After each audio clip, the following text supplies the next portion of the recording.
Hello team, and welcome to another ATP Geopolitics and Silicon Curtain co-stream, co-production. That sounds very fanciful. Corporate, yeah. Yes. And the two Jonthans, myself, Jonthan MS Pearce, and Jonthan Fink, will be talking to you about our successful fundraising that we've done with Car for Ukraine. Super excited about that. We're going to talk to you a little bit about our plans to go out there, operational security, at some point in the near future to deliver three of those trucks. We are going to talk to you about what we find particularly pertinent regarding the war in Ukraine. And my goodness me, so much is happening at the moment, right? So much in the geopolitical world, particularly the other side of the pond from Jonthan and myself in the UK. There's a lot going on there that requires some unpicking. So expect us to be talking about American politics and potential invasions of half a dozen countries around the world. But anyway, Jonthan, how are you? Merry Christmas, Happy New Year, miss. Happy New Year, all of that kind of stuff. Well, I had an interesting New Year and Christmas. I was in Denmark and then in Sweden, so something slightly unusual. Spent both of those holidays abroad for the first time. Wow. It's nice being in Denmark. I mean, Denmark kind of gets it. While we were away, I think it was Finland actually impounded one of the Russian Grey Fleet vessels. And it's just nice being in a country which is moderately sensible. You don't have all of this kind of extreme lunacy going on. It's normal politics, normal social stuff happening. I just wish the rest of the world could return to being that way. Yeah, absolutely. Incredible rhetoric going on at the moment. We'll get to that a little bit later. Should we start with where we're at with the fundraising for Car for Ukraine? I'll show up the Car for Ukraine website for the viewers to see. So that the campaign is this middle one. We were among a growing number of channels actually that were raising money for some trucks. They were $10,000 euros a piece, because we send them out unaltered secondhand trucks of a certain age. They need to be old enough actually to have things like hand wound windows. Things like that were really important.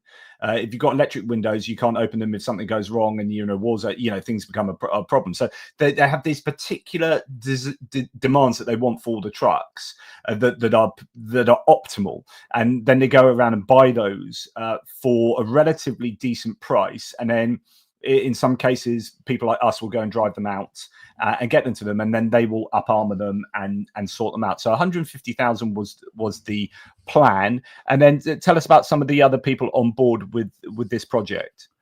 Well, we had some fantastic people on there. I mean, one of the most colourful, who, of course, we did some live streams with, is Rick the Ukrainian, a fantastic broadcaster, activist, fundraiser, who is originally from Donbass. So he's got brilliant English. It's at the level where he can crack fantastic jokes. But he is just a powerhouse of fundraising, but he also understands the politics behind Russian propaganda narratives. So, it's fantastic broadcasting with him and being able to collaborate with him on this. Starsky's on there, but I think he's been out of the loop for a while. I expect him to sort of resurface soon, and we'll do some collaborations with him. Philip Ittner joined us on board, another great voice who's been, recently started broadcasting via his own channel, though he's done a lot of journalistic work out of Ukraine. So On the Edge, that's that one. Yeah, On the Edge, that's it. And then there's a bunch of other people who I think Andrew Mercado Media. We had a live stream with him that was really good. There's great chap, Andrew. Yeah, Sukhamimus and War Translated, Dimitri. There's the Shills. We've got PS01. It's one of my sources that I use quite often.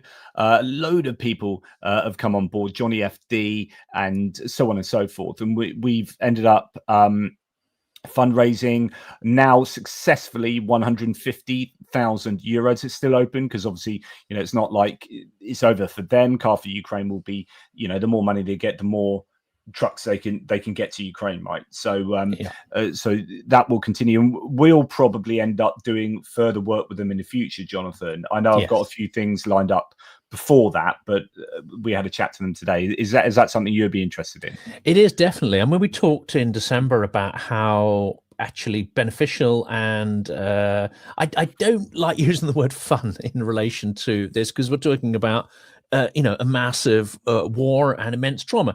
But doing these live streams, I think, was a great experience.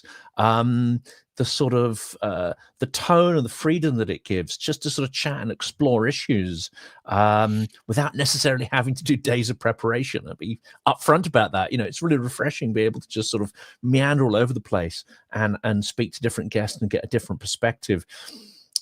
So I think we were talking about doing at least 1 or 2 of these a week. At least I'm going to be committing to doing 2 live streams a week. Typically, I think they're going to be on Tuesdays, Thursdays, or whenever is sort of convenient, around this same kind of time, 1 o'clock, because the house is nice and quiet. There's no kids. It's a good time for me to do these kind of things. And I've also figured out that actually, you can do live streams and you can also publish a full episode on the same day. And YouTube doesn't really seem to mind that. It doesn't mark down, the episodes. So yeah, things are changing this year. I love the way you put the thought into this. I just have stuff that's in my head. I splurge it out onto the screen and just press send. Like, I just get it. Like, all I'm thinking about, I've got this. I've got to tell my team. I've got that's my get it out there. Like, well, there's a lot of background knowledge though behind it, Jonathan. Isn't well, there? yeah, but it's like the sixth video of the day. Like, whether YouTube likes it or not, I'm going to pump it out there. That's my theory. But yeah, so fantastic stuff, and you can see the success. Actually, I'm just going to take a little bit to be really proud of my own community, Jonthan. Like 41,000 you did euros. amazing work there. Well, I haven't. ATP Geopolitics, the viewers have. They have just been absolutely astoundingly awesome, and it almost makes me a bit emotional. So I'm really, really happy that they've done that. That's worth 4 vehicles. Not that they'll all be ATP Geopolitics vehicles. I know we're going to be helping out some of the other channels as well. So we're all in this together type thing. But yeah, totally pleased about that. And if you don't mind me sharing, so our first vehicle that was made and delivered as this was in its early days, because we raised like over 10 grand really, really quickly in 24 hours. So they put together a vehicle that was going to be one of these rocket launch vehicles, and I've just been sent. So this is what I showed the team previously, which is the truck with the ATP Geopolitics badge on the side, and it does have that sticker. But they were going to take the back half off to put this kind of multiple launch rocket system, 3 or 4 tubes on the back, and actually that's what it has more recently looked like. So they've now done that, and I presume that will end up, or might already be, near the front lines doing what it's been built to do, which is absolutely fabulous. Really, really happy with that. And, people's names, donors' names on the back with the sticker on the back there, and you're really fabulous. Anyway, back to you. Brilliant. Ben. But I think, the fact that you've managed to do this, yes, your community has sort of ponied up the cash, but it's a testament to the sort of loyalty that you have and the kind of real engagement of the audience you've built up. Because one thing that sort of struck me over the last couple of years is you may have people with a pretty substantial audience, but that doesn't necessarily translate into loyalty and commitment, especially if, the content is deemed to be a bit more entertaining or whatever. And then you'll have people who don't necessarily have, the biggest audiences like yourself and Rick the Ukrainian, but there's a far higher ability to translate that into action. And you've got a really concentrated audience that will go out and do things. And I think at this point of the war, in fact, this point of the chaos, we come to this a minute, in the world, having people who are prepared to be in action is absolutely the key now. Yeah, you're absolutely right. And I absolutely think that my team, they are, I've got a small viewership than many of the people who are fundraising in this same campaign, and yet per audience member, my guys did an absolutely amazing job, and I'm really proud of that. So yeah, just a fantastic group of people, and we've just got a lovely channel, I think, of where I spend a lot of time on the YouTube threads talking with my viewers and learning from them as much as they might learn from me. I'm no expert. This is kind of autodidactic. I'm learning as I'm going myself, and there's a sharing process with the community, and it's all about trying to get truth and truth and accuracy with reporting, but also not with a slant. But with the obvious moral calculation that Ukraine are the good guys, Russia are the bad guys here. I wear my heart on my sleeve. It's pretty obvious who I support, and I think the same can be said for yourself. It is absolutely right. And we come back to this idea that this is the least morally unambiguous war that has been since the Second World War, and that includes the Korean War. It's absolutely clear who's in the right, who's in the wrong. But I think we're going to come to this. Russia has figured out that, like, if you can't win the game, then move the goalposts or change the game or just rip up the rule book. And this date of February 2014, I think history will come to see that that is the date when the world changed, because a nuclear-armed ex-superpower decided that you can take sovereign territory from another country and you can completely disregard what was taken as axiomatic in the post-World War II order. I mean, it has to be said that Stalin and the Soviet Union didn't really adhere too much to this sort of stuff anyway, but there was a sort of token adherence to it. Once the sort of Cold War had settled in and the boundaries of the Warsaw Pact had settled down, there was a sort of tacit acceptance that this gobbling up states just because you want to, or because they have something that you want or need, or in the case of Ukraine, you just don't like them having independent existence. This was seen as beyond the pale. Unfortunately, February 2014 has changed that.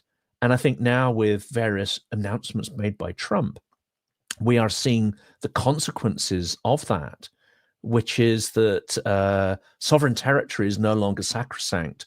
And that's an extremely dangerous world we're entering. Well, before we get onto that, because I think that's going to be, given what took place yesterday with the press conference that was insanely revealing, or revealed insanity, I'm not sure. Before we get to that, there's a couple of questions from Goose Springsteen.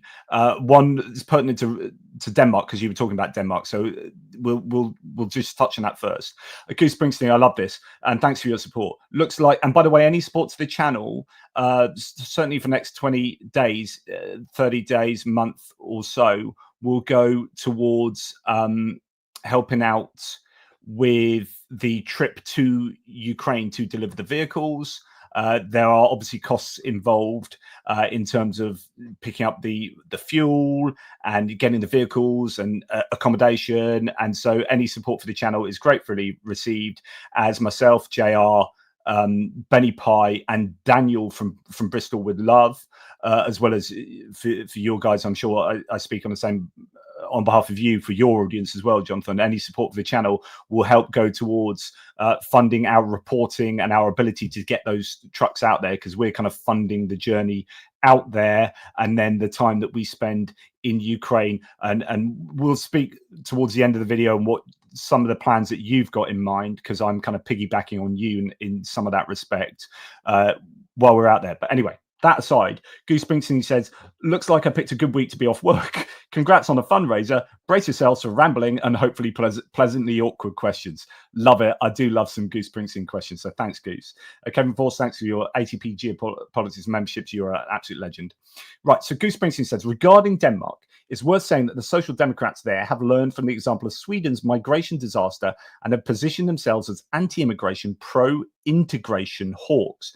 And I think Viggo Holmsen from the Nordics also said his mantra is, especially with small countries, taking on migration to the levels that you can sustain and integrate successfully, to give yourselves the opportunity of having a harmonious society. So I don't know how apropos that is to Ukraine, but anyway, that's his view on Denmark. I don't know if you've got anything to say to that. Yeah, I mean, this is something which is tricky, isn't it? What we're seeing, and we're seeing this in the debate in the UK around grooming gangs. I mean, the irony is that it seems that Starmer, when he was working for the Crown Prosecution Service, was one of the people that actually made it easier to prosecute those who were part of these grooming gangs. So the sort of far-right narrative we're seeing is beyond absurd. Those who've just left in the Tory government did absolutely F all about this. Year in, year out, literally nothing. And that includes, raising questions in the House of Commons, which is something that comes at low cost. It comes at relatively high effort. And it's an opportunity cost, because if you ask one question, you can't ask another. But they didn't do this. And those who are complaining most vociferously about it, you can't see evidence of a single squawk in Hansard, which is the record of parliamentary activity. So there's an extraordinary amount of hypocrisy kind of going on here. The trouble is, it seems to me that if we're not able to talk about certain topics such as integration, and I think integration is incredibly important, and it's one of the biggest failures really of the 20th century, mass immigration without any conversation around how you really integrate people and have a true multicultural society, where people are prepared to respect and learn the values and culture of the society they're coming into, as well as preserve their own. That's an incredibly positive thing. But it's been tied up into, I would say, a very, people feel like they're walking on eggshells when they talk around these kind of topics. They feel like they're walking on eggshells when they approach the topic of religious intolerance, or religions that are intolerant of other values and so on. Now, we probably talk separately about all this. I know you and I are both, I'd say, militant atheists. But I'm quite happy to have conversations with people who have religion, but it has to be based on an idea of tolerance. The trouble is, if we're not prepared to talk about these topics, we cede that ground, we cede that conversation to extremists. And I think that's what's happening at the moment. And it's very important to learn those lessons. Yeah, it's really interesting. You were referring to, I think, when you talk about Hansard, people might not know what that means. That's the transcripts of what takes place in the House of Parliament. And there was Robert Jenrick, who is the Conservative Party, ran for the leadership of the Conservative Party. He was interviewed by it wasn't Robert Peston, it was Nick Robinson, former BBC political editor, and it was absolutely rinsed by Robinson, because he's complaining about Keir Starmer saying X, Y, and Z, and Robert Jenrick was put on the spot and said, okay. And Nick Robinson said, I've been through Hansard and I searched your name and all of these topics, and you haven't mentioned this once in the entire, never. You've come on and you're complaining about the present government, and they said they should have done X, Y, and Z, but you've had 14 years and you have not mentioned this once, not once. And he absolutely destroyed Robert Jenrick. I had this up ready to look at, but I can't find it at the moment. And it did, you had another fact in there, which is, what went on is extremely horrific. And, you did have gangs in a particular part of North England who I think were from the Pakistani community and committed appalling crimes. But if you look at the overall statistics over the years, the majority of these kind of grooming crimes are, it runs along the lines typically of the population. The majority are committed by ethnic and probably even English criminals. So to make it a race issue is extremely disingenuous.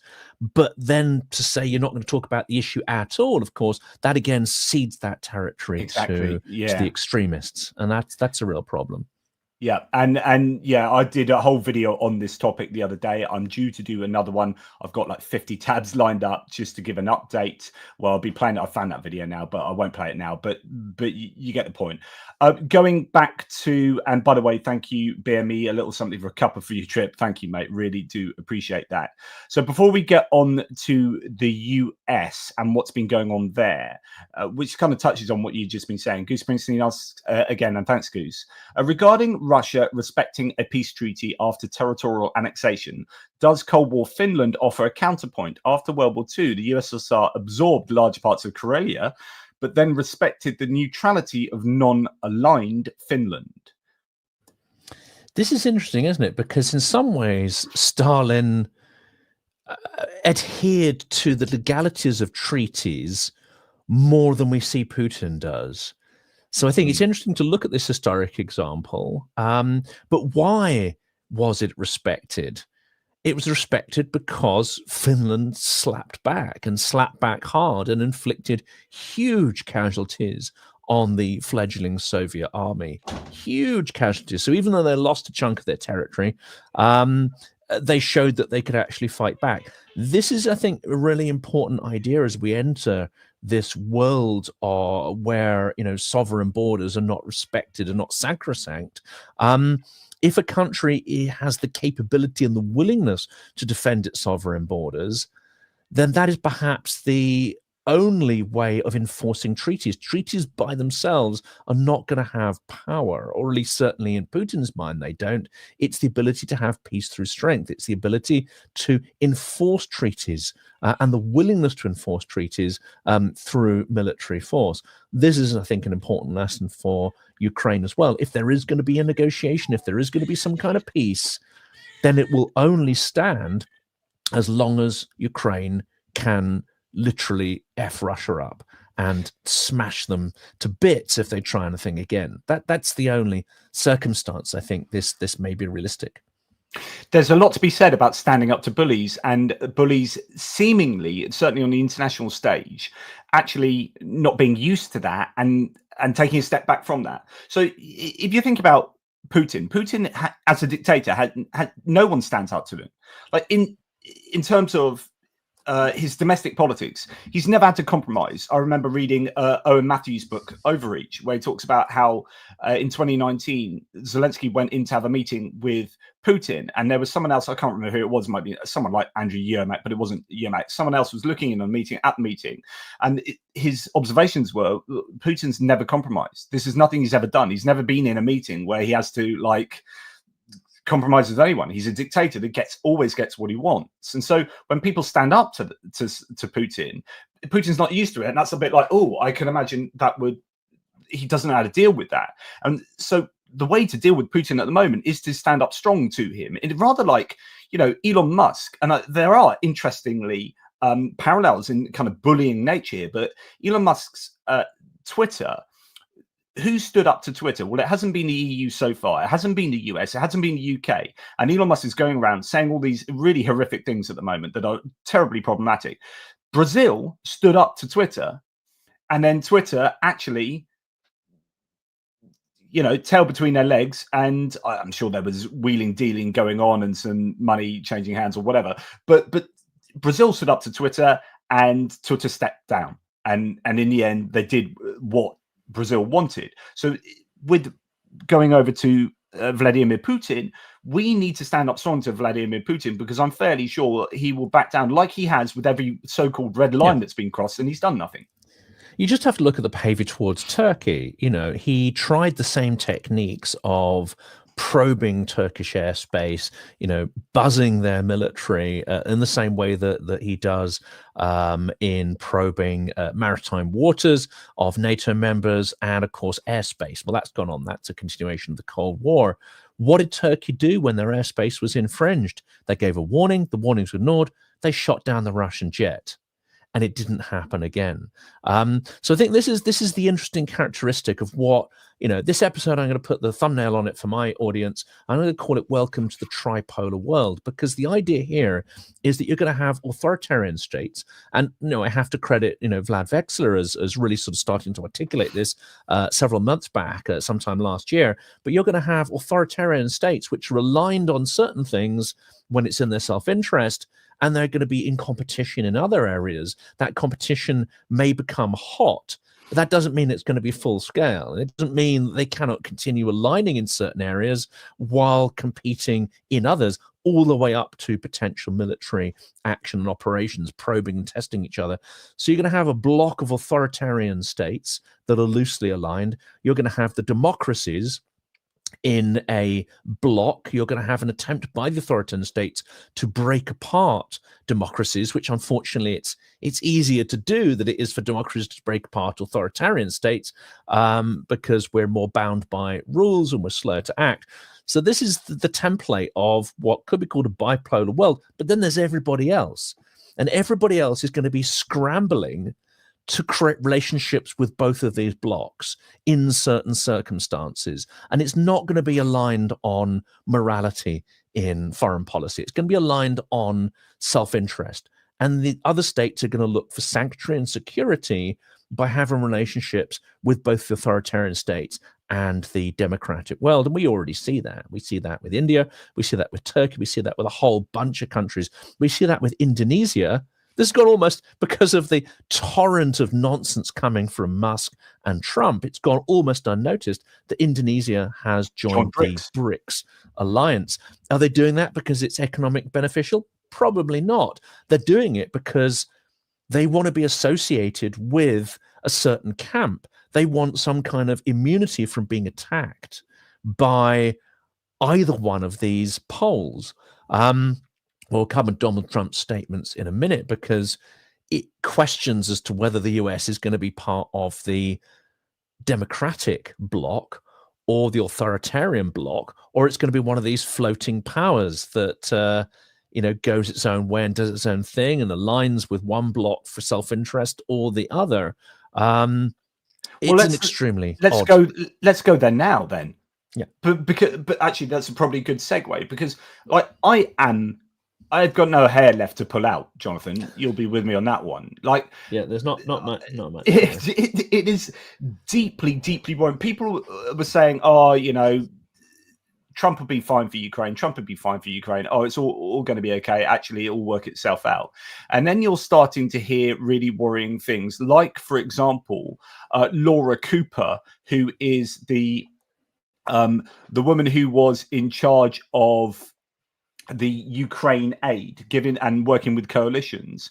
She has now resigned because she's been told basically your whole department's going to be got rid of.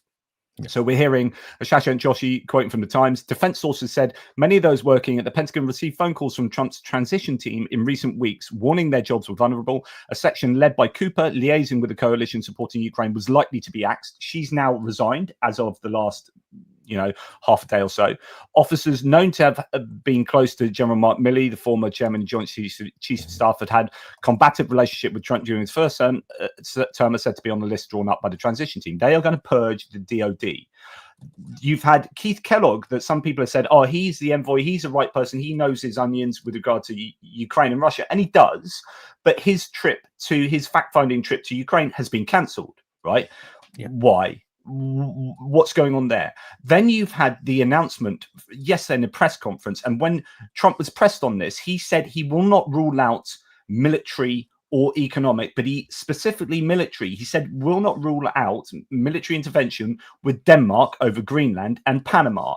He's also threatening Canada. He said not military, but there will be economic pressure. So economic war with Canada to make them the 51st state of the USA. Then you've got tariff threats on Canada and Mexico and the EU as well. And I'll just show you this. So Elon Musk has then been getting involved.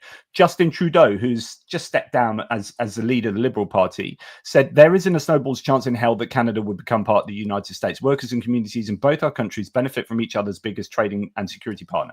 Then the person who is an unelected oligarch that's been put in the center of the White House, who is responsible for a quarter of the entire funding of Trump's campaign to become president, and who will be with Vivek Ramaswamy in charge of supposedly cutting $2 trillion worth of expenses from the US government, has said, girl, you're not the governor of Canada anymore, so it doesn't matter what you say. So we have this person who, like him or not, or dismiss him or not, he is the most important, I'd say, most powerful human being on earth at the moment. Elon Musk, richest and unelected in the center of the White House, is insulting Justin Trudeau and saying, and basically, again, like Trump has said, called Canada a state by calling him a governor. This is absolutely unacceptable. You would never have seen anything like this in the 1980s and 90s and like up until 10 years ago, 5 years ago. What the hell is going on now? I mean, it's been pointed out, of course, that Canada is and indeed Greenland are NATO members. So an attack by the US would obligate the US to defend those territories against the US. The nominal head of state, I believe, in Canada is the king. So an invasion of Canada would be essentially a declaration of war by the US against the UK.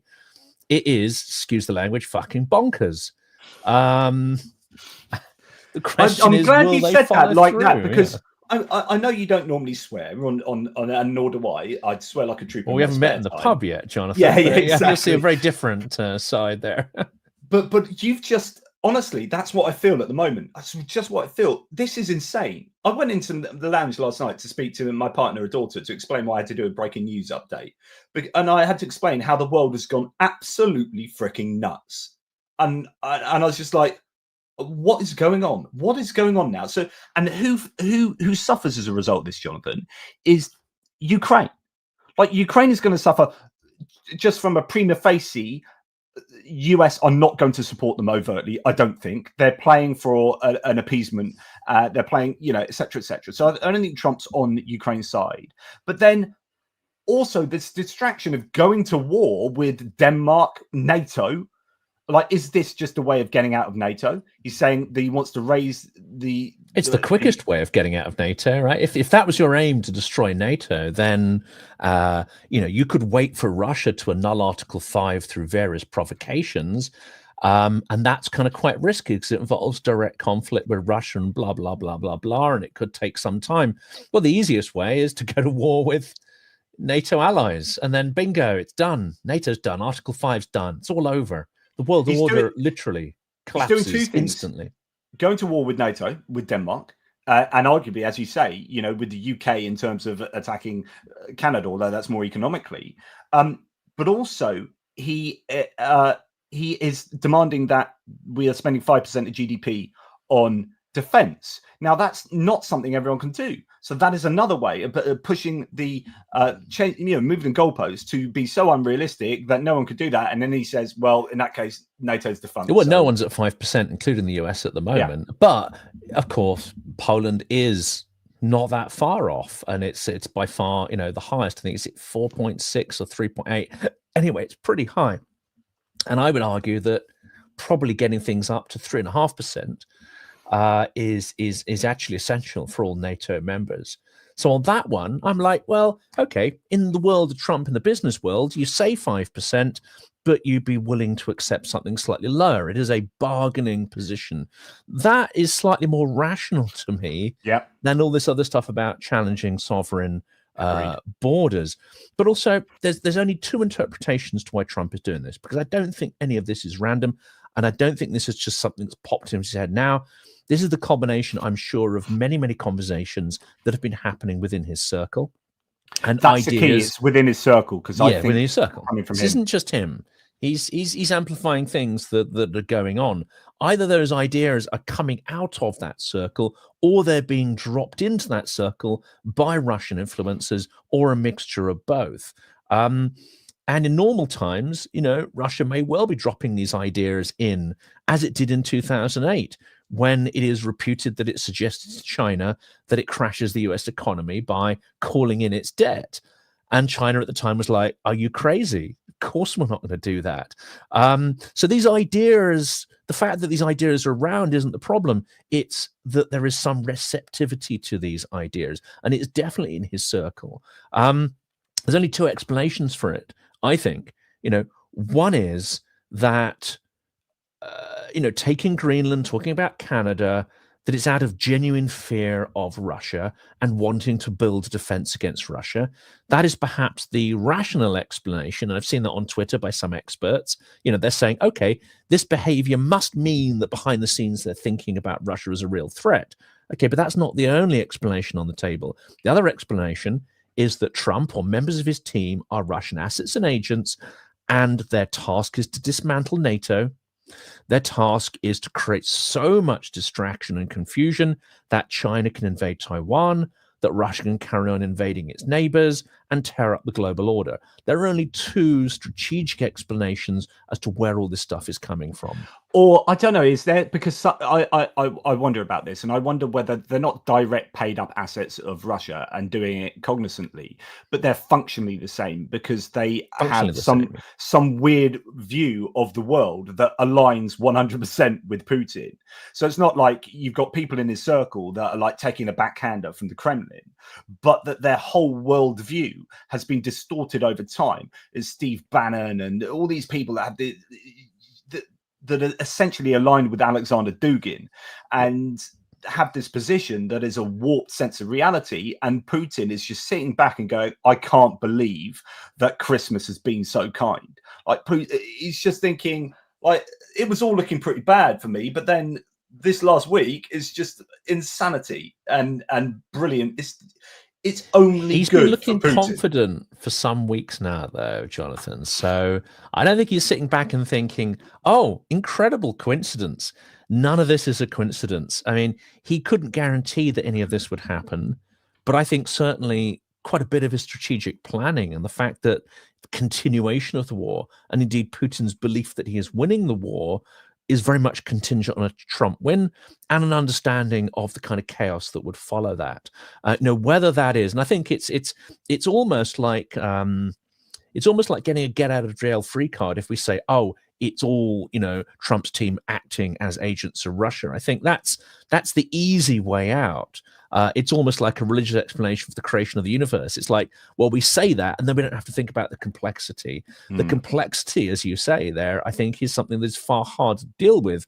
And that is that there is a rise of alt-right, far-right, or I would say that's maybe not even a label that fits anymore, but it's sort of extreme libertarian populism, self-interested libertarian populism, and they have found common cause with similar grifters and characters around the world, and that the rise of social media has framed the tone of that, but also given them the mechanisms to be able to, to create the platform, the voice, the sort of clickbait style that all this operates on is something that's very algorithmically driven. Again, like Vlad Vexer has talked about in some of his recent videos. I think if we didn't have the internet, if the internet hadn't arisen at this point in human history, we would not be seeing this kind of politics right now. 100%, yeah.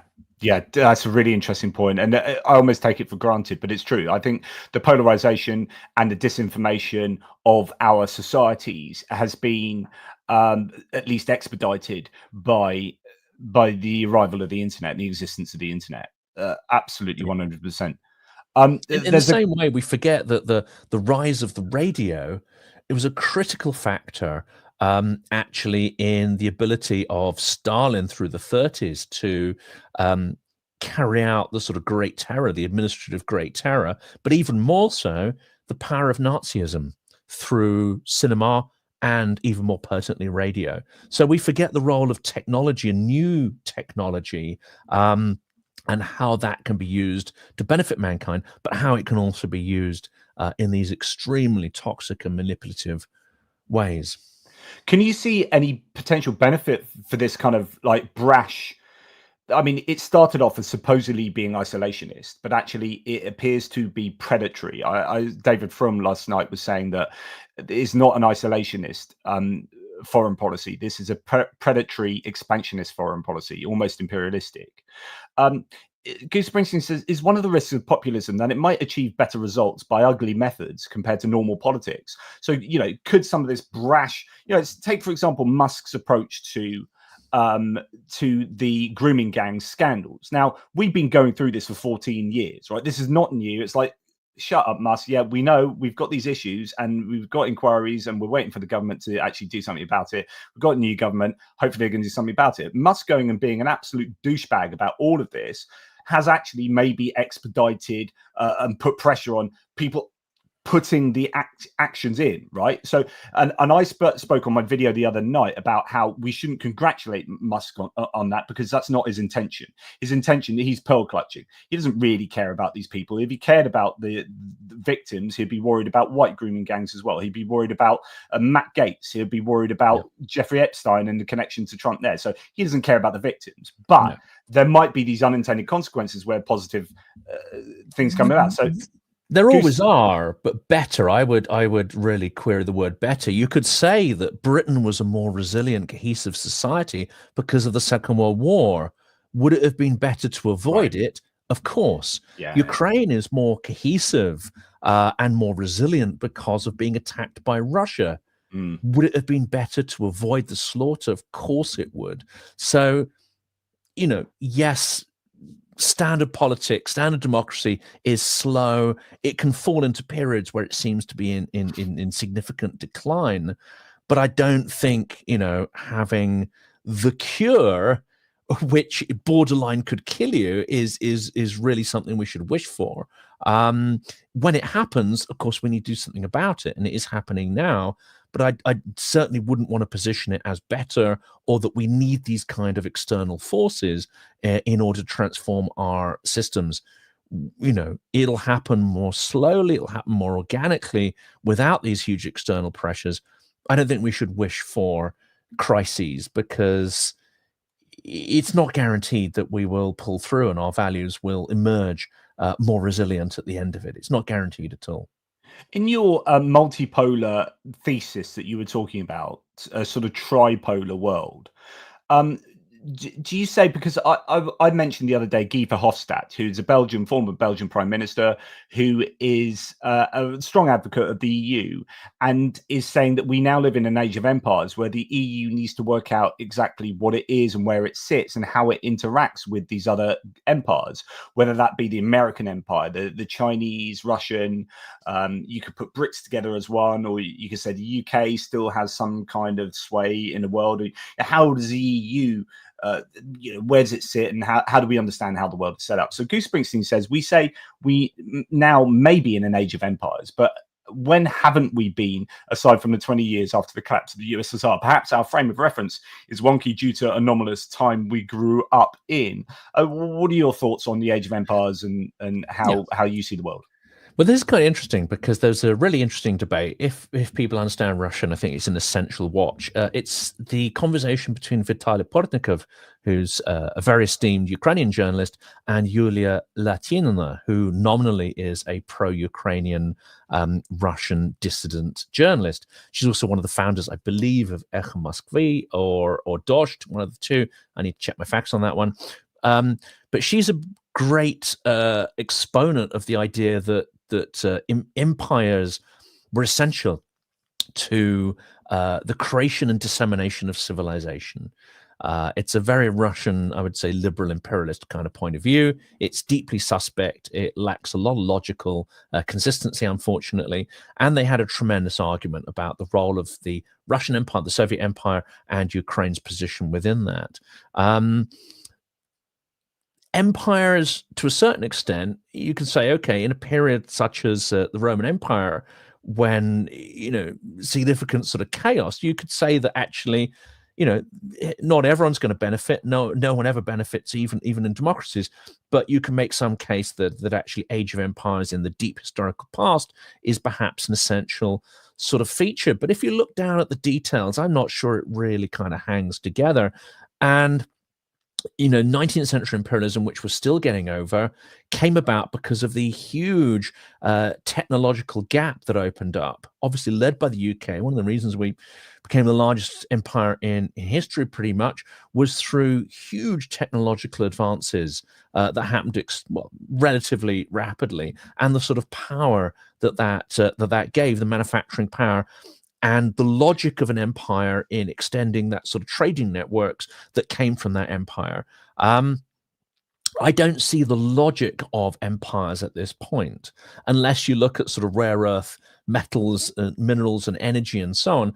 Where is the logic to create these empires? Where is the benefit to do that? I think China kind of more or less understands this, and to label it as empires, I think, is far too simplistic. China, I think, is willing to act in a far more subtle way, which is as a sort of economic imperialist, as a material imperialist, without actually controlling territories outright or being a political imperialist.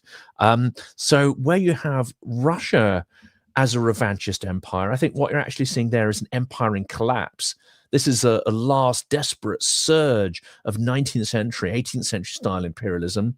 And it's a very different imperialism to the British one and the European one. It's not built on manufacturing power, economic power. It's built on brute strength. It's built on genocidal cultural values, unfortunately. But that's an empire in decline. China's a different imperial form than Russia is, and America is just, I think, playing with his ideas. Who knows what imperial entity it could be, because it doesn't really make much sense. Well, but if you look at what Trump has done over the last couple of days, he's talking about the Panama Canal. So you're talking about waterways.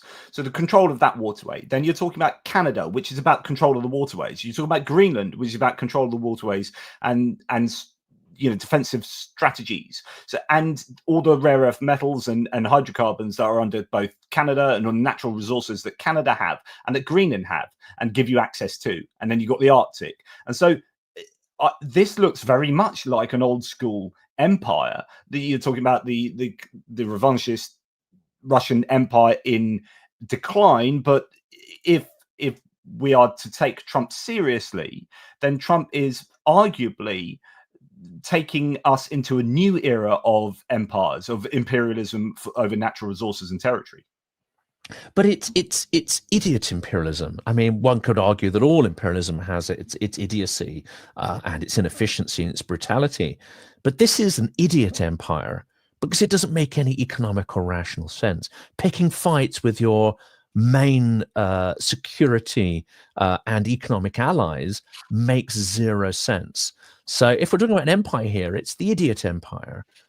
Russia's empire makes sense within its own framework. We can disagree with it, but it's a kind of imperial logic that we can deconstruct and analyze as, okay, this is where they're coming from, right? We don't think it's correct. We think it's built on historical mythology, but this is where it's coming from. Chinese, again, we can say, okay, we don't quite understand where this is going to end up, but we can sort of see where it's coming from. They want to take Taiwan because they see it as a part of their ethnic Chinese space sphere of influence and so on. And they're not necessarily talking about territorial acquisition outside of that. Outside of that, they're talking about sort of influence within a certain sphere and influence in the area.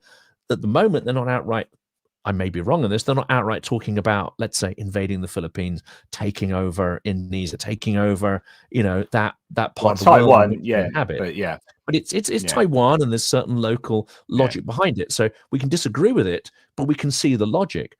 Where's the logic in Trump's empire? It's a logic empire. Yeah, but is it just a bit like Russia? Is you do what you can get away with doing? So Russia did that 2014 to 2022, and they got away with that with a slap on the wrist, right?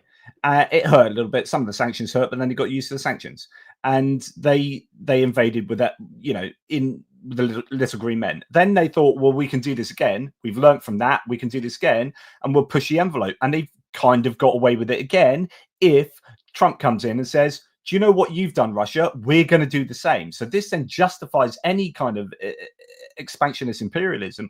Now, whether he's actually got congressional support to do that, whether it's within the legal ability for him to do that, I guess it doesn't really matter about law if you're going to break the law. Would the American population stand by and let them do this kind of crazy stuff? I don't know. But is it a case of like, we will do what we can get away with doing? And it goes back to, well, we need to stand up to the bully that does that. So how does the EU respond? How does the UK respond? Japan and Australia and New Zealand and Brazil and Mexico and people on the sidelines. And that's a really important point. I mean, why has China not invaded Taiwan already? It's because there are perceived consequences to doing it, and it's by no means guaranteed that they could pull it off. So there's a degree of risk in there, and as a relatively rational, albeit authoritarian leader, I'm sure they are balancing the risk versus reward. There's potentially a risk there to their internal economic and political stability as well, because a downturn, the inevitable economic downturn from invading Taiwan that China would experience, could create huge imbalance internally, and they know that would be expressed as had been expressed after COVID. There was significant challenge to the regime or protest against that zero tolerance policy. So there's a certain feedback mechanism there between the population and the leadership, and they have to balance those foreign policy decisions against the instability that it could promote. So arguably, in my mind, China has got a far more of a democratic feedback loop. I wouldn't say even democratic, but there's more accountability there to the regime than there is in Russia. Putin has shown he can do whatever he likes, and there is no one in that society that will hold him to account for it. He can do anything, and no one will resist. So that's a very interesting and very dangerous kind of dynamic there, I would say, for an empire that is extremely fragile and could disintegrate in various ways. I don't want to overplay that too much, but Russia is definitely I would say brittle. Kevin Thompson, one of yours, says, lads, you're being played. Look at Trump's history. This is common behavior by Donald Trump. I would argue that actually this has taken it a step further. So he did his history in 2016 to 2020. He mentioned Greenland, but it wasn't at this level. And when he's asked by the press whether it would allow for military intervention, and he says yes, then this is a different scale. So I think this has gone beyond just messing around, or at least it's very serious messing around, to the point where, and this is where it's getting important, because let me show you a headline here. This is a headline. French Foreign Minister Jean-Noël Barrot says the EU will not let Trump attack its sovereign borders. In other words, Greenland as part of Denmark, as part of the EU. So this has gone beyond. This is Trump kind of being rhetorical and trying to strongman his way or bash, be pretty brash in getting his way. I think this is more serious. I suspect he wants, says Kevin, the conversation around giving up land to be front and center. I think that he does want these things. Whether he's going to get them by, expediting more serious conversations by these initial very brash remarks, I don't know. What are your thoughts? I mean, there's a fire hose of clickbait. So to Kelvin there, I would say yes. I mean, I watched every single day from 2016 onwards. From 2014 onwards, I relearned Russian so I could look at primary sources to understand what the flip, that is going on here. So I since 2014 onwards, I was watching a lot of material around the Putin regime and its descent into full authoritarianism. From 2016 onwards, and for the entire 4-year presidency, I watched networks like TYT, which is a progressive leftist network. I watched that every day. Plus, various clips that were being shown on Fox and all the rest, to try and understand what both sides were sort of saying around that. So the fire hydrant or the fire hose of toxic nonsense was a daily occurrence. And I think a lot of people either tuned it out or forgotten about it, but I certainly haven't. It felt like every day was chaotic, and it felt like extraordinary stuff was kind of going on. Obviously, we had a lot of that. There were a lot of people in Trump's circle who clearly had meetings with Russian agents of influence. And I think that was a campaign actually designed, it isn't to say that all those people were Russian agents, but Russia very effectively created the illusion for those who opposed Trump that this was all a sort of Russian plant and Russia was more powerful than they really were. All you have to do is to create the insinuation of those connections, and they did that very successfully. So every day for 4 years, you had this torrent of insanity. So I'm very, very aware of that, and I'm very well aware that the second Trump term was going to be at least as bad. I suspect that it's going to be far, far worse because he had 4 years to prepare for this next term. Absolutely. And a lot of people in his circle would have been doing a lot of work to avoid the mistakes they made the first time round. And one of those mistakes is don't have too many sensible people around who can hold you to account, such as Mark Milley and so on. So The level of insanity is not a surprise. No, it absolutely isn't. And we're going to have 4 years of everyday new bonkers stuff. But I agree with you. This direct, there's far more direction about what's being said at the moment. And rather than just being sort of bonkers on a certain level, I would say almost a confined level to, internal US politics, etc. And yeah, there was a lot of stuff around relationships.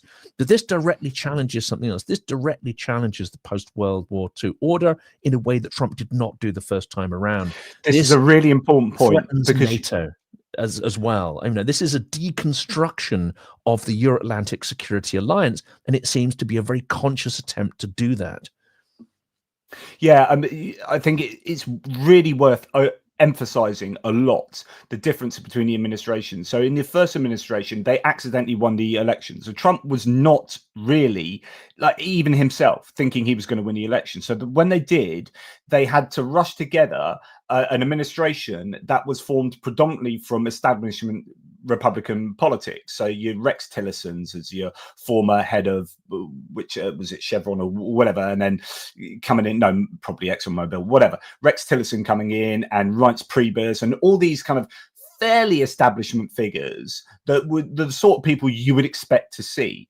Now Trump has come in with a whole lot of very, very particular people from, Stephen Miller. Yes, he was there before, but in much more prominent positions, right throughout the whole administration is a carefully selected or a carefully an evolved set of people that are root and branch kind of into this worldview, to this crazy MAGA worldview that reaches right out to foreign policy, to energy policy, to immigration and everything. And it is a whole different kettle of fish to how it used to be. So if we're looking at Trump's previous history and trying to learn from it for now, I think we're in a very different position now, and I think that's worth saying. There's a couple of points from people of Goose Springsteen particularly says here. So it's also worth saying Greenland is going to be supremely important by 2050 as polar ice decreases and the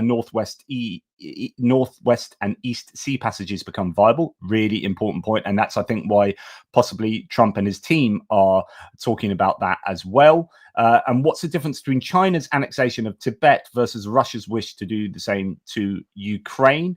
And one more from him, and I'll let you go for it for a couple of questions there, Jonthan. So we've got the Tibet, Ukraine one, and also is there, and thank you for this, Goose, by the way, is there a comparison between Russia, Ukraine, and UK, Ireland? In both cases, there's familial mixing and incongruous combination of affection and oppression, and also a problematic minority sympathetic to rule by a larger party. Yeah, I mean, let's tackle Ireland first. Yeah, history paints a very dark picture of that, but it's a complex picture, and I don't see the UK at this point invading Ireland. I think the last 20 years can be characterized by attempts to reconcile communities and find a peaceful way through these.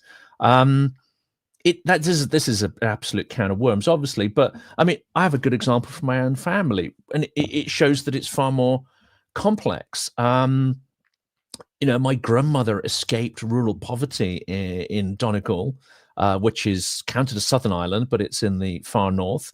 Her family were burnt out of their family business by the Black and Tans, which was the irregular British forces. If anyone knows the history there, I mean, it's a fairly objectionable sort of unit that committed unspeakable crimes and had a lot of reputation. Well, she came to London, where she then set up her life, created a family and a living, and experienced quite a bit of prejudice, but nonetheless had legal status and was able to not only buy her home, but create a business successfully. So it's a really sort of complex situation. I do not think it's comparable, actually. I don't think it's helpful to compare it at all. I think you have to look at the specifics of each history and how those play out, especially in the present.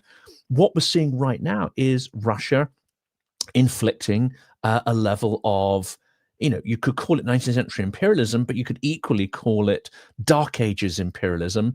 It's a form of genocidal control where not only do they not want the country next door to be independent, they do not want it to speak its native language. They do not want it to express its culture. They do not want it to be a country that has, is on the same tier, civilizational tier as they are. They do not see it as such. We're talking about a form of imperialism which is taken from the deepest, darkest points of human history. And it's not helpful, I think, to say, well, what about this? And what about that? And, it's the same with, well, what about Israel? There are issues, but resolving those issues, it really doesn't help to try and make false comparisons between what Russia does in other parts of the world. Yeah, I think it's wrong. It's imperialism is wrong. I mean, come on, what do we, and we've given China a free pass on that, and we've given it a pass because we hope that, as perhaps Germany hoped with Russia, that being a trading partner, bring it into the common world order, the rules-based order, would lead it towards a more liberal outlook and would eventually lead to the sort of decolonization of places like Tibet. I think we need to rethink that. That clearly is not going to work. It's not going to happen. But China's conquest of Tibet and the brainwashing and all the stuff that goes on there, including the Uyghurs, it is wrong and it's disgusting. And what can I say? There are certainly, as you say, sometimes there are really good analogies. That is a pretty good analog of what's going on in Ukraine with Russia, and then sometimes it's more complex than that. Yeah, sometimes it's more complex. And it's the genocidal. Again, you've got an ethnic aspect here where the ethnicity that dominates in that particular imperial structure does not see other ethnicities and other cultures and languages as being on the same civilizational tier as itself. It's a particular form of ethnic exceptionalism, which leads to extremely awful behaviors. Whereas what was interesting that Potnikov pointed out, he said, look, he's not justifying the British Empire, but there's an interesting point you have to make here is that once the union between Scotland and England had been formed, and prior to that, there's a pretty, let's say, ropey history before that, but the actual construction of empire was done by English and Scots, and Scots were not seen as inferior in any way. In fact, they're an extremely important element, and that empire was founded as in sort of more of a partnership. Now, people might say that that's far too simplistic, but I think there's some interesting points to be made there. Well, Yelta Verhoef says here, we hear very little from Europe lately, seem to hesitate to take initiative while the writing's on the wall. President Trump is not necessarily with Ukraine, and Ukraine is Europe, and he has to deal with China. So I'm wondering whether both... So it's interesting when Elon Musk said all this stuff in the last few days, and he's actually gone on a massive, full frontal assault on the UK the UK government, Keir Starmer, Jess Phillips, etc., Gordon Brown. He's called Keir Starmer evil, says they are complicit, they should be locked up, etc., etc. So what Keir Starmer's response was not to take on Musk himself, but take on the political manifestation of Musk's views within the UK political landscape. So what Keir Starmer did was take attacked people like Kemi Badenoch and Robert Jenrick and the people in the opposition parties in the UK who are regurgitating these claims and saying, look, you should have been supportive of Jess Phillips, who was horrifically attacked by Elon Musk. So he's not picking a fight with Elon Musk. So the reason I'm saying that is because is the EU wondering quite what to do about the US and not wanting to pick a fight with the US and wants to concern itself with how the US politics manifests itself in this case Ukraine, and they are reluctant to want to start a full-on scrap with one of their most important allies. I don't know, what's your thought on what Europe does, what it should do, what it's likely to do, and the same with the UK? I mean, people are just waiting to watch the dust settle to see what happens. And of course, we also have a crucial election coming up in Germany. So there's a certain focus there on internal issues. We've got the challenges to Macron in France. So there's an awful lot of stuff going on internally that's going to be distracting countries from taking a bold and decisive line on all of this. But also they're waiting for the dust to settle. Trump I mean, let's not forget, Trump has not yet been inaugurated. This tidal wave of nonsense and toxicity is happening in the pre-inauguration phase. Goodness knows what will happen when he actually, gets the levers of power. One can only hope that he spends 8 hours a day on the golf course, but that won't preclude his circle from still coming out with these idiocies, such as his son in Greenland, which I'm sure many people have seen the clips there. I mean, it's if you look at the kind of rhetoric that Don Jr. has used just in the last day on Fox News, it is almost indistinguishable from the rhetoric you would have heard from Lavrov and others prior to the annexation of the Donbass. Now, we should make those connections, because it is extraordinary.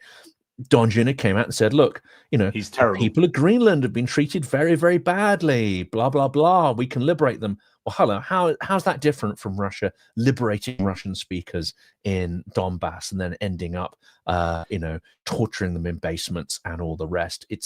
People need to wake up from the extreme naivety that they're falling into, because what we're seeing here is truly scary, and it's a precipitous slide towards populist authoritarianism.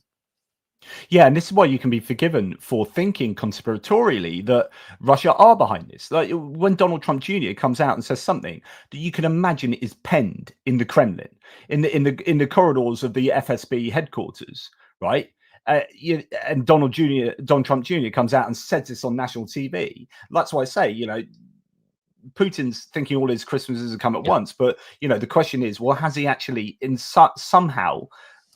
Because what Donald Trump Jr. is saying about Greenland is exactly, as you were saying, is imperialistic, and it is what Russia's done to Ukraine. So, like, it would make sense if somehow this has come from Russia. Yeah. And again, I think it's simplistic to say they're acting as agents of Russia. I think what we have here are people who are, in some instances, obeying in advance. And I don't know how to sort of share screen, but I wanted to bring up one of the cartoons. There's a cartoon of the various US tech oligarchs and tech bros coming to, pay their respects and give their cash to Trump. They're, in the Timothy Schneider phrase, they are obeying in advance. So I think there's a lot of stuff around that, obeying in advance.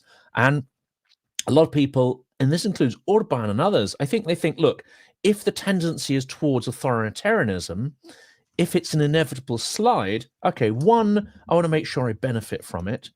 Two, if it's going to happen anyway, then we might as well jump on that gravy train early. So I think there's quite a lot of people who see their sort of, their particular benefit for their clique or themselves in aligning with this. They see electoral benefit in doing it. They see that there is money available and there is audience that has been established for that kind of material. They see that extremist material works well within this social media framework, and there's more money. I mean, no one is paying us to come on and talk about liberal values, but if we were to suddenly change tack and come out with sort of right-wing extremist libertarian nonsense, I can guarantee that I could be earning a 5-6 figure sum per month if we were to change sides. So there's a money question there. I think there's 4 or 5 versions now. That's a good one though. I like that one. And yeah, I mean, this is what they're doing. I'm going to do an episode shortly called "First They Came for the Satirists," because, well, let's finish that thought first. So you've got people obeying in advance. You've got people who are jumping on this gravy train of authoritarianism because they see advantage in it. There are others doing it precipitously because they think it's an inevitable course. There are many countries who are going to align towards this because they fear for their security, and they say, look, we're going to have to cozy up to these guys because this is becoming a very dangerous world. And there are a few who have really perhaps thought about this from an ideological perspective. For them, Russia has always been I would say the poster child for authoritarianism. Even when, France had the Ancien Regime, if you were to compare Russian absolutism with French absolutism, the Russian version was far more rigorous. let's say, and far more extreme. There's one of my favorite authors is Marcus de Custine, who was a gay French aristocrat who many of his relatives, lost their heads under the guillotine. Somehow he survived. And then he traveled to Russia, and he was a big adherent, really, of absolutist government, or certainly, central authoritarian royal governance, until he went to Russia, and then he had a conversion, and he was like, "Oh my God, this is really, really awful," and it's an incredibly biting satirical kind of book. Definitely worth reading if you want to get inside the Russian mindset. But Russia has been, I would say, the spiritual leader of authoritarianism forever, and I think Putin sees himself as the inheritor of that. Unfortunately, it's on the move. It's been abeyance through the 90s and early 2000s, and unfortunately, we fed that crocodile with all the hydrocarbon resources, money in exchange for their resources. We built Russia up, we puffed up their war fund, and through our weakness and vacillation, we've allowed them to believe that their values are superior and can triumph. And this is where we find ourselves. Unfortunately, what's changed between now and the Cold War is we were prepared to push back in every instance that Hydra reared its head. And we knew that we would chop that head off and more heads would grow in its place. But we were willing to kind of do that around the world. Authoritarianism and informal power reared its head. We don't have that same conviction of our own values, and we don't have that willingness to defend those values in the same way. And where there's a vacuum of power, and even though Russia is, I would argue, a weak power, it gives it the chance for those Hydra heads to sort of pop up, which they are all over the place. And there are people who will see benefit, self-benefit, to align with that. Interesting stuff. As we kind of meander to some kind of eventual destination, there is a question with regard to the front line, and I just want to say a few thanks to people helping out. Paul Gilbert towards travel costs and so on. Let's keep on keeping on. Slava Ukraini, thanks, Paul. Really appreciate that. Julian Rossiter, imagine the French proposed to change the name of the English channel, Sacre Bleu. This is in response to Trump suggesting that. And if you listen to the rhetoric of what Trump said around changing the name of the Gulf of Mexico to the Gulf of America, he's like, this is ours. We do all the work there. It's like he's just some kind of intuition that America owns everything. Like the whole Caribbean, all those nations in the Caribbean and the Gulf of Mexico, and this is ours because, and it's not just that he owns everything; it's that everything can be bought. Everything's transactional. That's a very Putinist way of viewing the world. Yeah. Da Vinci, thank you very much, mate. Always a pleasure to have you on board. Thank you. So I just wanted to talk about a military question here. So the question is, how deep into the Dnipro Oblast do you think Russia is going to push? I think it's 2026 to the Dnipro River from the way it seems to be going. Okay, so let's put this on a map, if you don't mind. Yeah, sure. Jonathan. So this is my map. It's a little bit out of date. I need to do an update, but it's only a few days out of date. So here we've got where the Russians are at the moment, and this is the Dnipro River that comes down there. In fact, if I get let's draw on the map here. Draw on the page. There we go. So let's immediately say, like, on the current rate of attrition, someone did the calculation, which I saw recently. It would take more than a decade, and it would take many millions of Russians being slaughtered to get there at the current rates. Yes, I was just going to say, so, but they have taken quite a bit. So that's what they've taken, but at an insane cost, right? So if you're thinking that's taken for broadly a couple of years for them to have achieved that. In order to get to the Dnipro, you'd have to have all of this, right? And then it depends on whether what you're talking about happening up here as well. That is what, 3 times what they've taken already there, maybe a little bit more effectively in 3 years. And so in order for them to achieve that, they would have to have another what, 1 million soldiers or something like that. Oh, many more. Yeah. They'd have to have many more millions. And the estimate as well is that they're about 50% of the way through their vast stocks of Soviet era tanks and artillery pieces. Yes, they can produce. I would argue they're more than that. Yes, because what's left, I mean, it might be 50% on paper, but of course they've taken the good ones out first. What's left is going to be an increasingly, there's going to be a lot of junk in there, a lot of stuff that isn't going to work. So yeah, on paper it may be 50%. And even that's something like the MTLB, which is like their APC carrier tractor almost. They're pretty much out. Then they're out of BMP 3s completely, pretty much out BMP 2s, so they'll be going back onto BMP 1s again, but they're all the ones that are completely done over. And then certain tanks, So yeah, well, yeah. So I think that it would be really demanding. The only way that could happen is if the Ukrainians completely capitulated and collapsed. So that would be what would need to happen in order for the Russians to do that. But then the Russians would need enough troops to be able to take all that land anyway. Literally, what's happening, what people don't realize, and just the last bit I was saying this, Jonthan, is that when we do see these quite large areas of land, and I don't know whether this supports or goes against what I was saying, when you see these quite large areas of land, say around Karakova, the Russians taking, actually they're doing it with relatively few people, and there are relatively few people defending them in certain places. So sometimes, like, these are tree lines that are like, maybe that 10 people are there, and then the tree line, it takes 10 people to run away from here, and they've then suddenly got like a couple of square kilometers.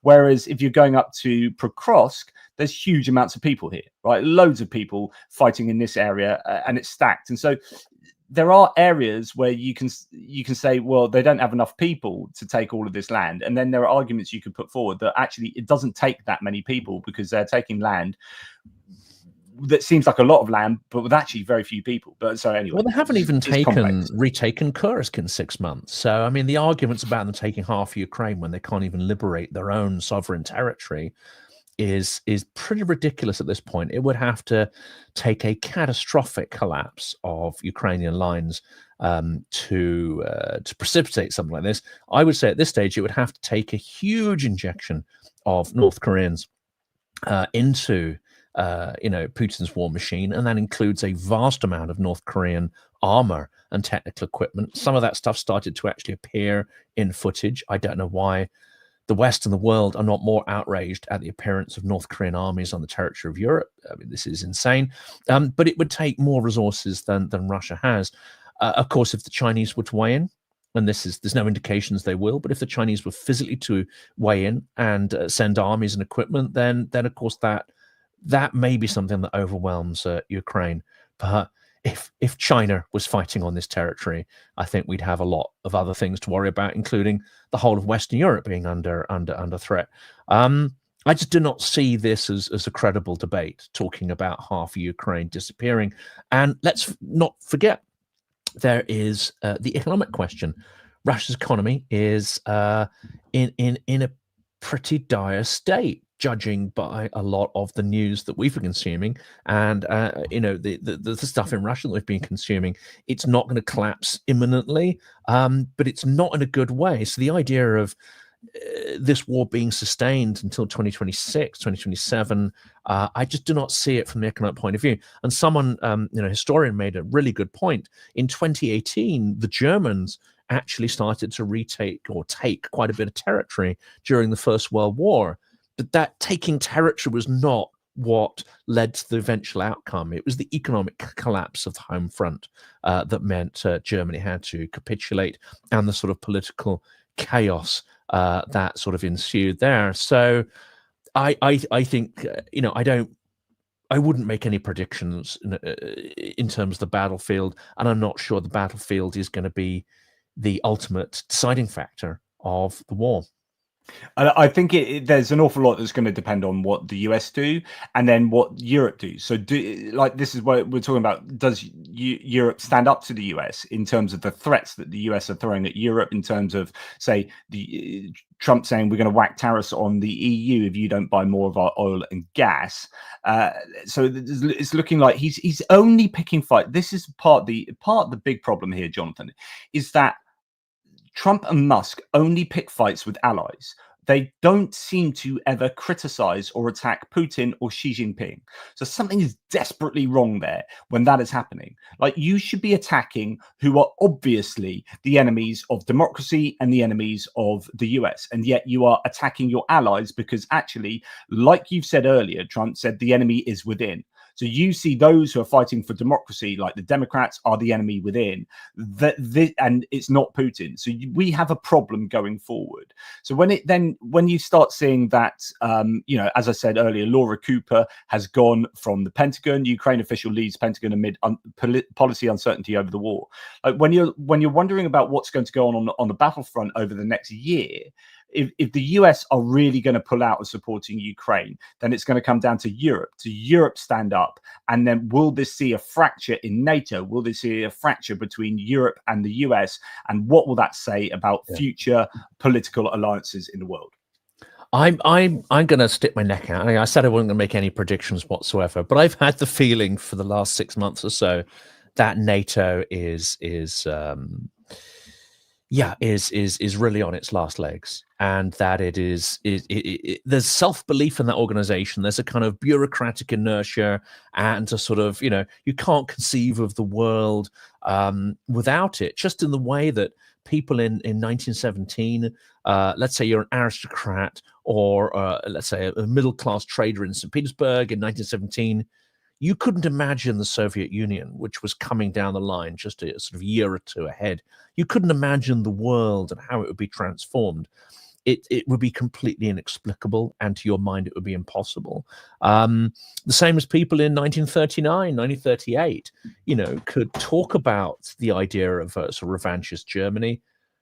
But to think of the Holocaust that would be unleashed, there's the literal one against the Jews, but also the Holocaust against, European cities and populations, it's unimaginable. And I think NATO is living in that sort of bubble of not being able to imagine a future that doesn't involve it.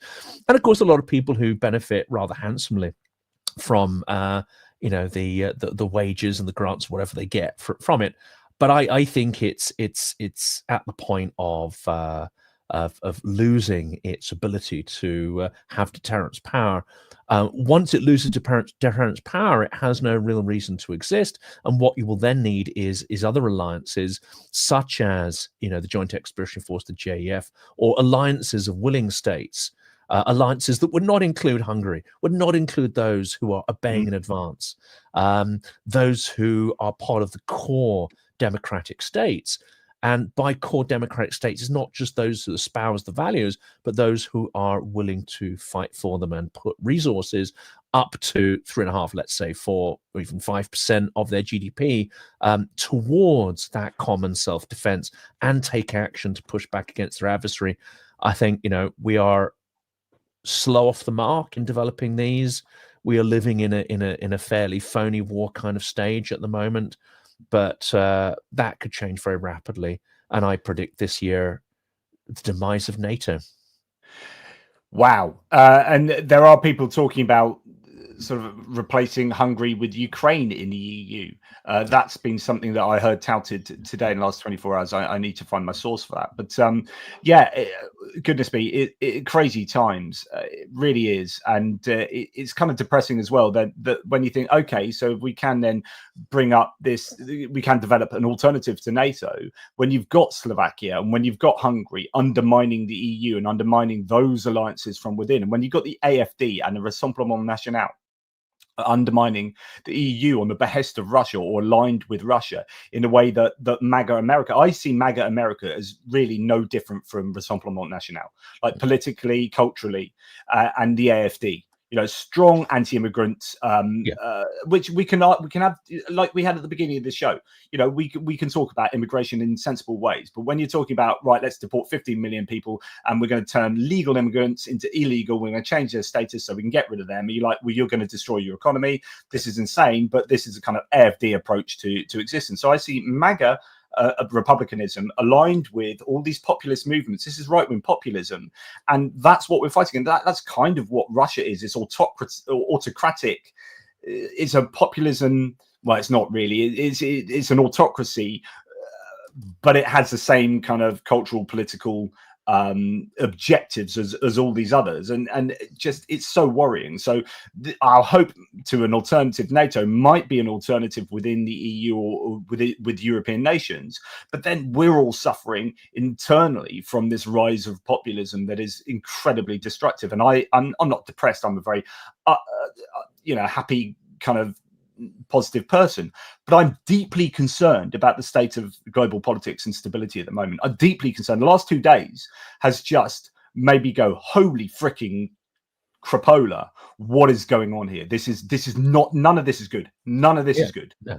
And for those who are saying it's surprising, and I saw this headline, it's in Politico today, and it's like, surprising invitation for the far right nationalist. If you thought Le Pen and others were extreme, there's one, I think it's Zemmour, I think his name is, he's even more extreme than that. He's the sort of BNP kind of equivalent. He's been invited to Trump's inauguration, and the headline in Politico was surprise invitation. I'm like, if you're surprised by this, you have not been paying attention. If all of this stuff is suddenly coming as a sort of shocking fire hydrant of scariness, you have not been paying attention. Now, I know you and I, we still are shocked by it, and it is still shocking, and it's important to be shocked by it. But the indicators of where we were heading have been there for some time. But through media normalization, through people really wanting to just get on with their own business and stick their heads in the sand, this is where we've been heading. It is unfortunately not a surprise if people have read every word that people like Applebaum and Timothy Schneider and others have said. None of this is random. None of this is coincidental, unfortunately.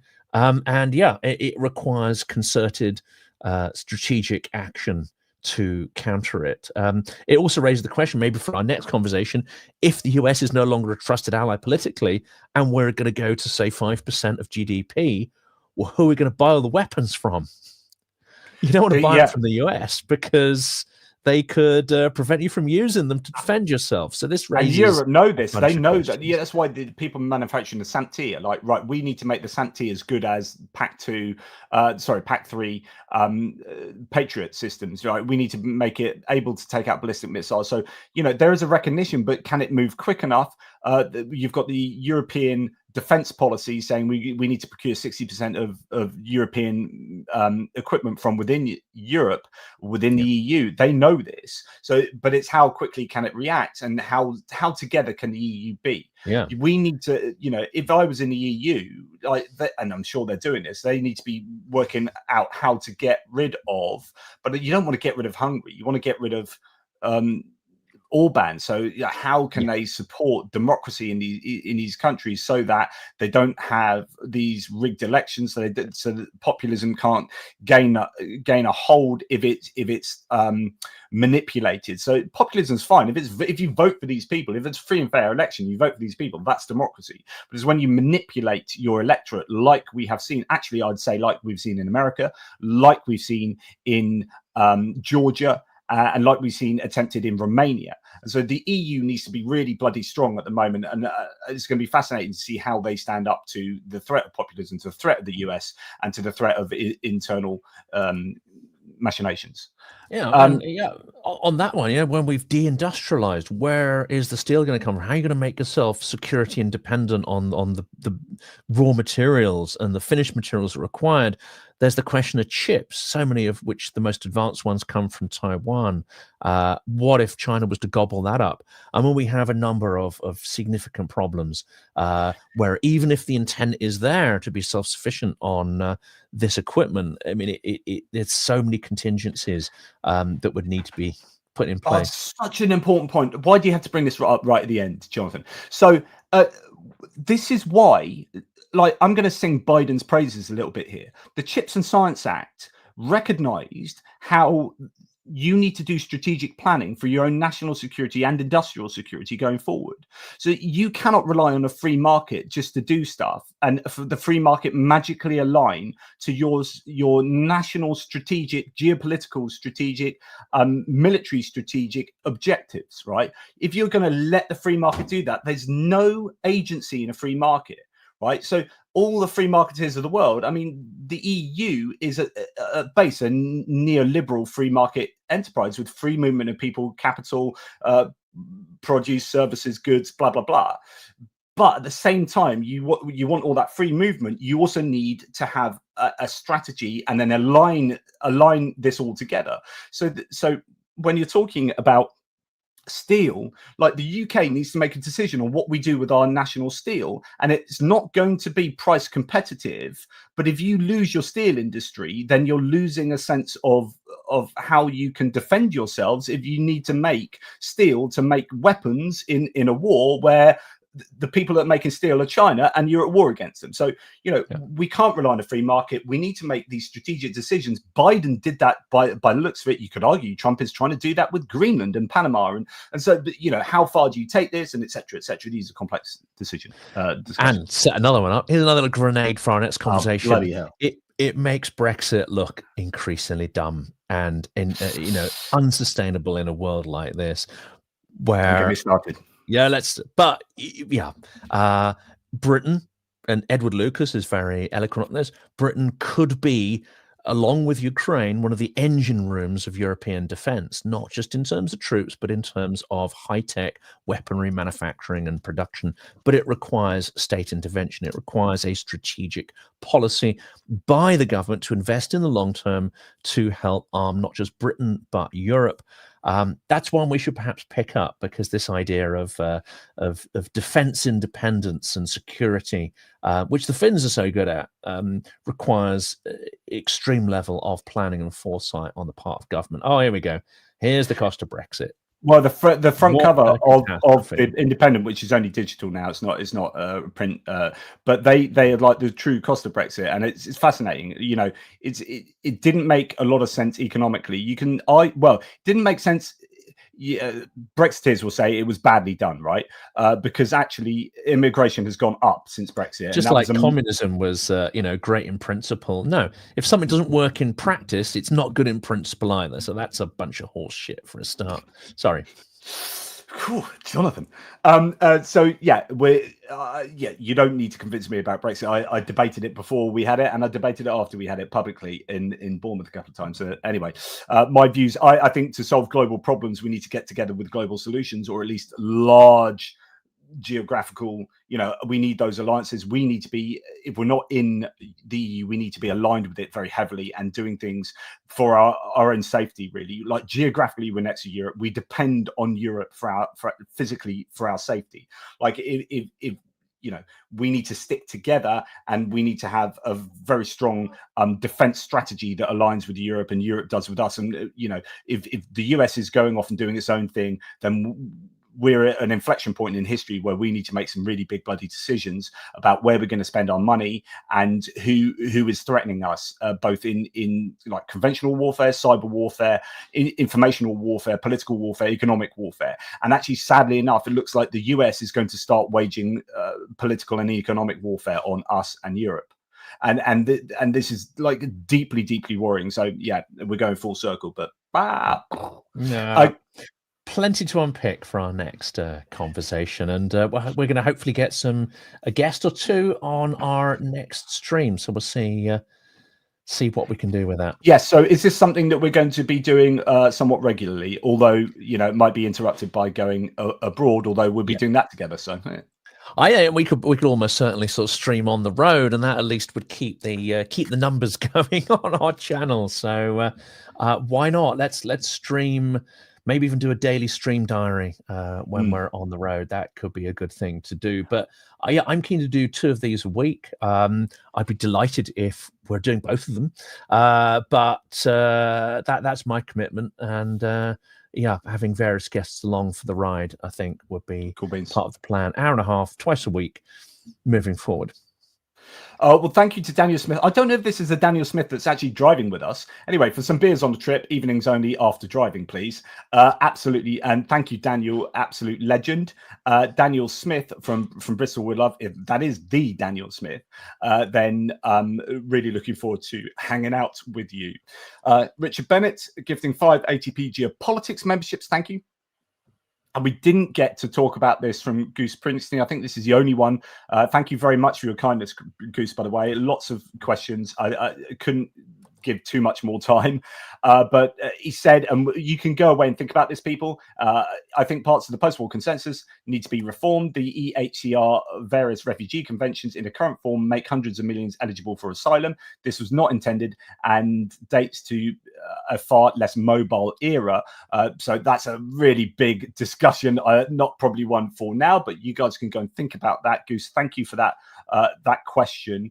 And certainly the discussions of refugee status and war, that's a prickly conversation. And whether you're automatically, I actually did a whole video on that. So if you go and search up refugee and Ukraine on my channel, put some kind of search terms like that, then you should see my entire video on pretty much that topic. I think it's important because also these laws predate the era of states using immigration as a weapon, and they don't really make any account for that because people didn't really think that was a thing. But clearly Russia and its proxy states it's a key part of their strategy to destabilize their adversaries by weaponizing mass immigration. So we have to address it. Yeah. Well, look, can I just say thank you very much to the incredibly kind people in the live chat who have been supporting the channel. That will be incredibly useful for us going abroad. There are quite a few costs involved. So thank you, thank you, thank you. Jonathan, I look forward to, well, working with you as we're doing now in going forward, but also looking forward to hanging out with you and having a cheeky beer maybe. That would be fun. So that would we haven't actually met in the real world, so that would be this is my real world. Like, this is the real world. Like, I spend my entire time looking at this computer screen. So I'm seeing my children just running wild in the kitchen out there, smashing things up, beating their chests. It's like Lord of the Flies out there, and here I am speaking to you. No, it's not really. Anyway, what are your final words, my good man?